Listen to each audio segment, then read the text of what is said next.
Peter Klein, thank you very much for tuning in today. Apologies, the voice is a little hoarse. Called a wild hockey game. I was going to say last night. It was actually yesterday afternoon in Okotoks. It was the second annual Minds Matter School Day game. The result wasn't great for Okotoks, but there was over 1,000 school kids there screaming their heads off. And so I was doing play-by-play, vocally competing with that. And I think the kids won. So the voice is a little bit more hoarse than it is normally, but that probably is fine. Anyway, thank you guys so much for tuning in today. We're going to be looking at one team that, while they are very good, I still think is getting kind of slept on nationally. We'll look at that. We'll look at all of the Morgan Reilly situation, and we will look at getting ready for UFC 298, finally. It is the storylines heading into UFC 298, and we'll close with today's ticket. As always, you can find me on social media, Twitter, Instagram, and TikTok. I am at Primetime Klein, twitch.tv/PrimetimePK, and you can email the show, couchpotatodiary@yahoo.com. I've plugged everything. What? Oh, yes. Like this video. It's very professional. Subscribe to the channel if you're watching on YouTube. If you're listening in podcast form, make sure you subscribe and leave a review. All that stuff really, really does help. Okay, let's get into it and talk some hockey.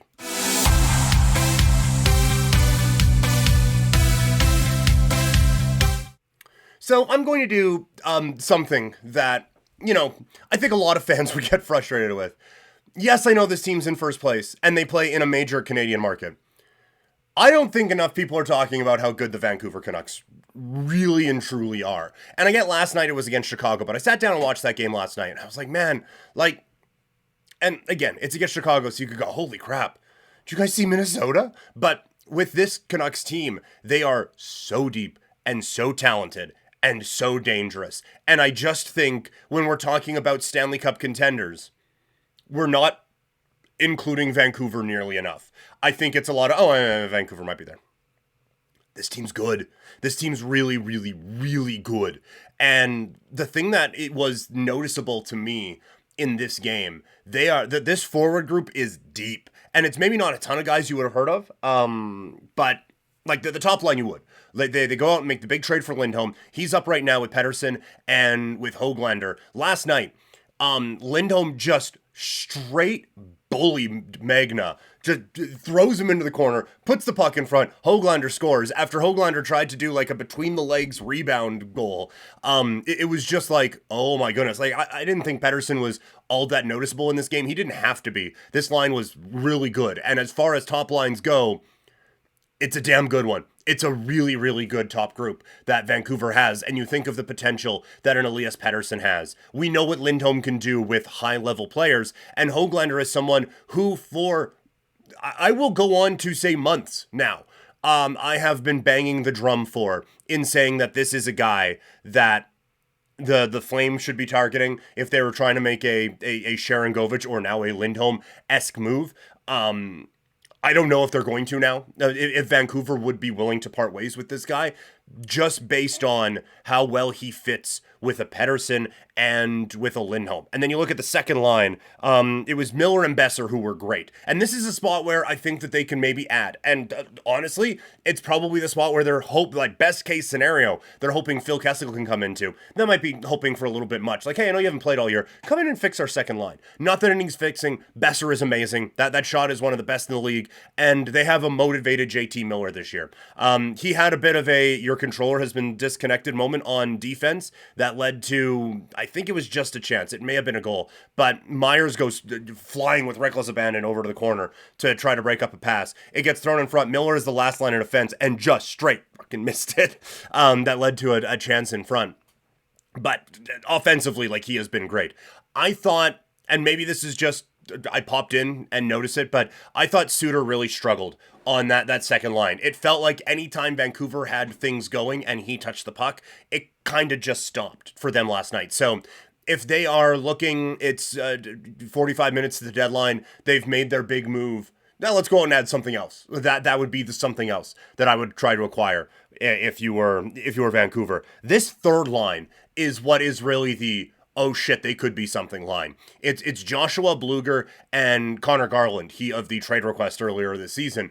They have a chemistry right now that is just it's It's a chemistry we haven't seen in Vancouver since the Sedins, basically. Over-exaggerating a little bit for point. Or hyperbole, for those of you sophisticated folk. But this group, they can fly. Garland has all the finish in the world. We've always known that. The guy could score.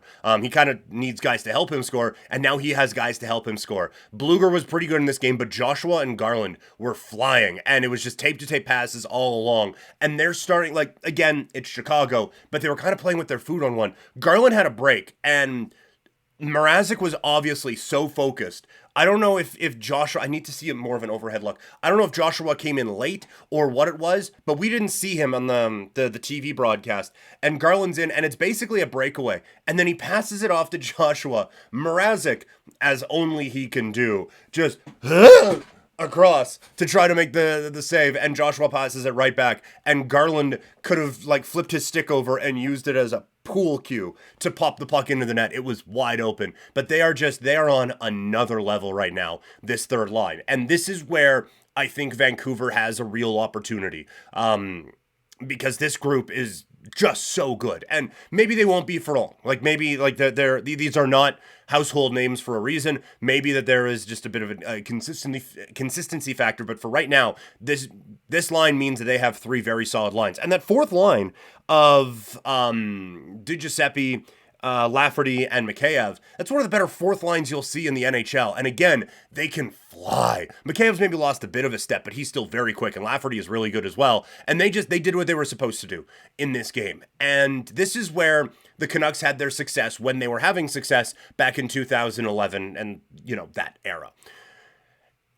It was obviously the Sedins, right? Like that was a huge part of it. And it was obviously Luongo, who they kind of got that guy now in Demko. But it was also the depth of that team. And they went out at that deadline and added I think they added Higgins at that one. They definitely added Lapierre at that trade deadline. And that it spread out the roster so well. And that's what this group is now. The blue line is a bit of a different story. Hughes and Hronek are phenomenal together. They really are. After that, I do think it falls off. And I know Zadorov wasn't in the lineup for this game, but you guys know my thoughts on Zadorov. I don't think he adds a whole lot. I think they need one more guy. And that's why they have been involved in the Tanev conversation, and probably why Tanev was part of the conversation going into going into the Lindholm trade.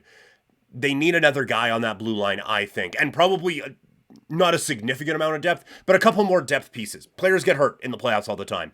But this Vancouver team, with the goalie they have in Demko, who he faced his first shot with 29 seconds left in the first period, didn't get a great look at him. A game against Chicago is not one where you test the goaltender. But this team is for real, and we need to start talking about them as if they are for real. Not a piece away, not a whatever. The only reason we're not believing the Vancouver Canucks can win the Stanley Cup with this group is because we haven't seen it yet. That's the only reason.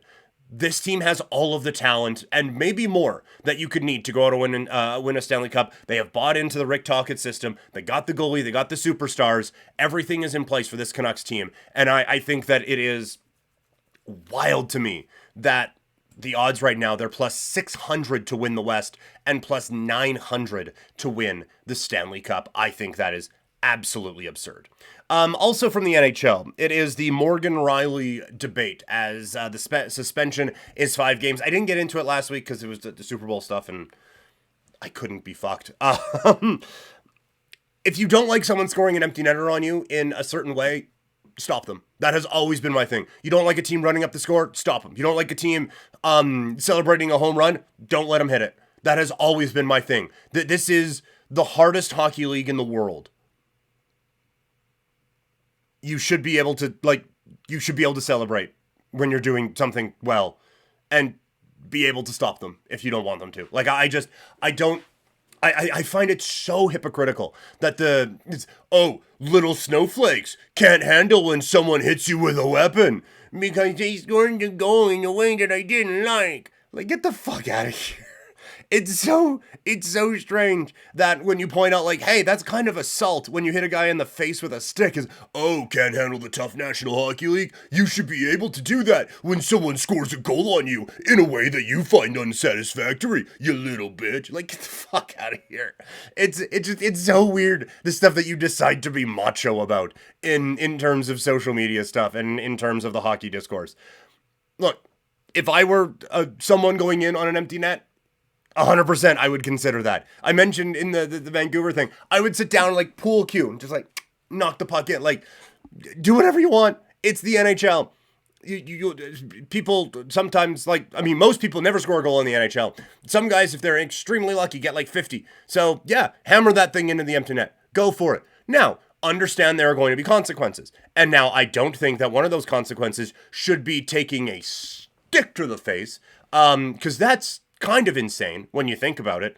But I have no problem with Toronto then trying to retaliate and going off and be like, hey, fuckface, could you not? I just, sure, go for it. Like, I had no problem with what Greig did. I had no problem with Toronto wanting to respond. They did so, I think, aggressively. And then I had no problem with the league suspending him for it. Like, yeah, Greig, you want to hammer a slap shot into an empty net? By all means, my guy, go for it. Toronto, you want to respond? Yeah, you probably should. He kind of showed you up there a little bit. Don't do it with a stick to the brain. But yeah, if you want to go in there, face wash, headlock, maybe drop the gloves and fight him, something along those lines, by all means.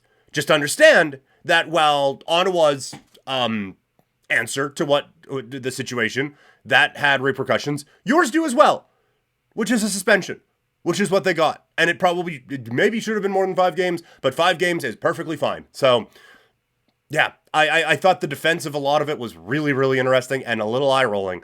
But, yeah, don't want someone putting a puck into your empty net. Don't be losing Ottawa, and then don't give up an empty net breakaway. You guys, you have more people out on the ice than they do.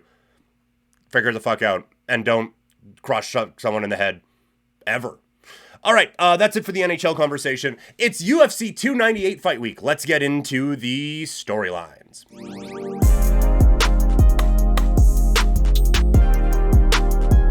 Always fun on a pay-per-view fight week for the Ultimate Fighting Championship, and always fun when it's Alex Volkanovski who we get to talk about. And there's so much to talk about around this particular fighter heading into UFC 298. When you look at it, I still think this is one of the most well-rounded fighters we have, ever seen in the history of this sport. And smart, technically sound, cardio for days, all of those things, yes. But the big story around Alex Volkanovski, does he still have it? Is that still this guy? Because he is coming off of a significant loss in his last bout, where he got head kicked to high holy hell. And you can explain off most of it, right? Short week, or not necessarily short week, that's NFL in me still. But short camp, took it on short notice is what I'm trying to say. And wasn't exactly in fight shape leading up to it, right? Like he had been saying, like, yeah, I've been drinking like the week before the fight. So he's not exactly in primo fight ready condition, and he's going in there and fighting the pound for pound king. So you can forgive maybe a bit of a lackluster performance.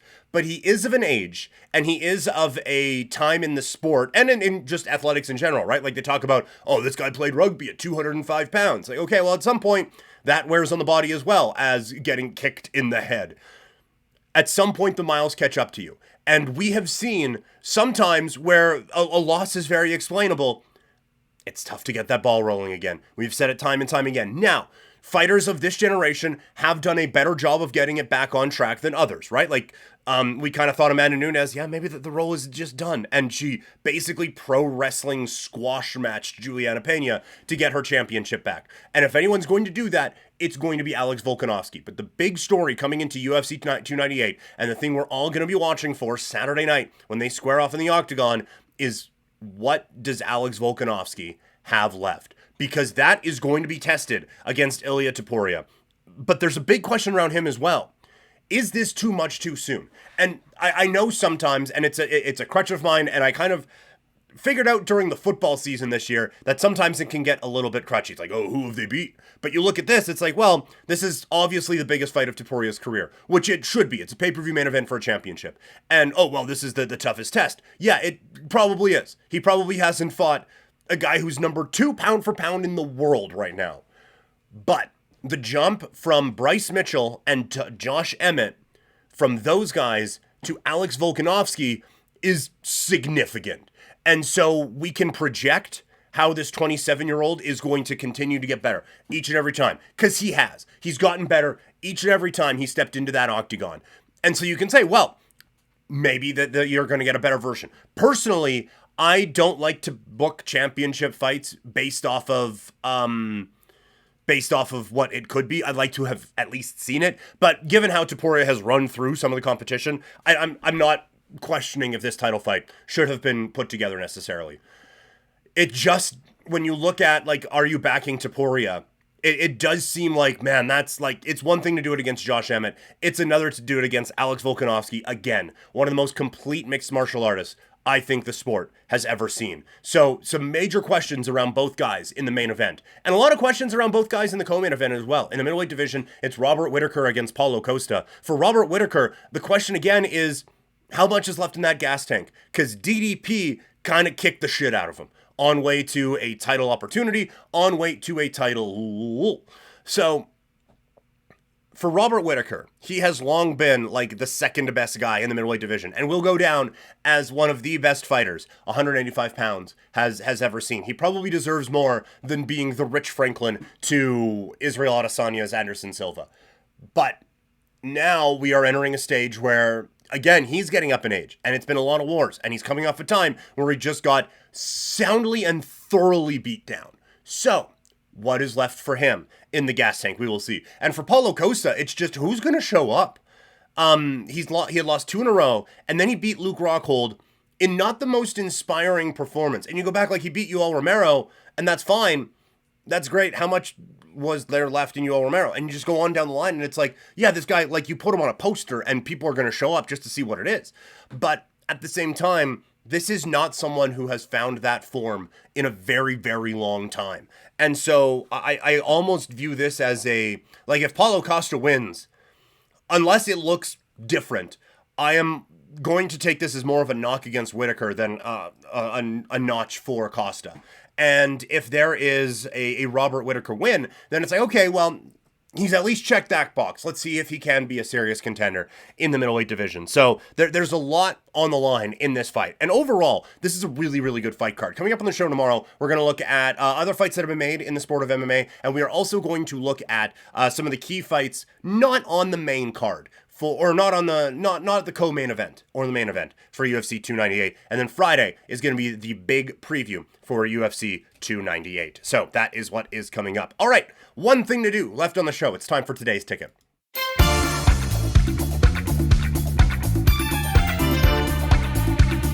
4-game ticket for you today. We'll start in the NHL. The Florida Panthers taking on the Pittsburgh Penguins. A lot going on with the Penguins right now. I just think Florida's a better hockey team. I like them minus 128. So just win. Just go out and get me a win. Underdog play tonight is the New York Knicks taking on the Orlando Magic. I get the Knicks have some injuries right now, and Orlando has been lethal at home. The Knicks are kind of at a point, and it's crazy to say this about the Knicks, but the Knicks are kind of at a point where you just throw anyone out there in a Knicks jersey with Thibodeau coaching, and you feel pretty confident about it. So we're going to go with the underdog play here of the Knicks, plus 145 against Orlando. Pascal Siakam takes on his former team tonight. It's the Pacers taking on the Raptors, and while I love my Toronto Raptors very, very much, might love Monty more. So we're going to go Pacers minus 3.5 over the Raptors. I think the Pacers are significantly better than Toronto is. I think the Raps are kind of in a free fall right now. The Scotty Barnes stuff is not convincing. Quickly, the jump from being a bench player to a starter has maybe shown some warts in his game, and they just lost some dudes. So we'll see what the Raptors put out there tonight. And finally, Denver minus 5.5 against Sacramento.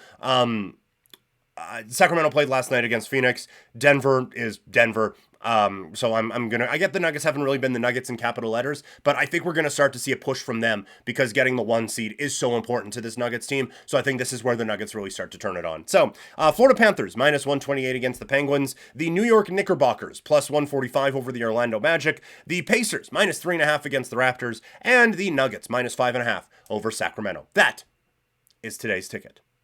And that is today's show. Thank you all so much for tuning in. Remember, leave a review, subscribe to the channel if you're listening in podcast form, and also remember to like the video, subscribe to the channel if you are listening or if you are watching today on YouTube. Like I said, coming up tomorrow, focus on the Ultimate Fighting Championship, getting ready for UFC 298. Coming up on Friday, it's a Fights in Football Friday, off-season preview in the NFL, plus we're going to be looking at CFL free agency and a giant weekend in the UFC 298, full fight preview for you coming up on Friday's show. So thank you all so much for tuning in, and I'll talk to all y'all later. I'm out.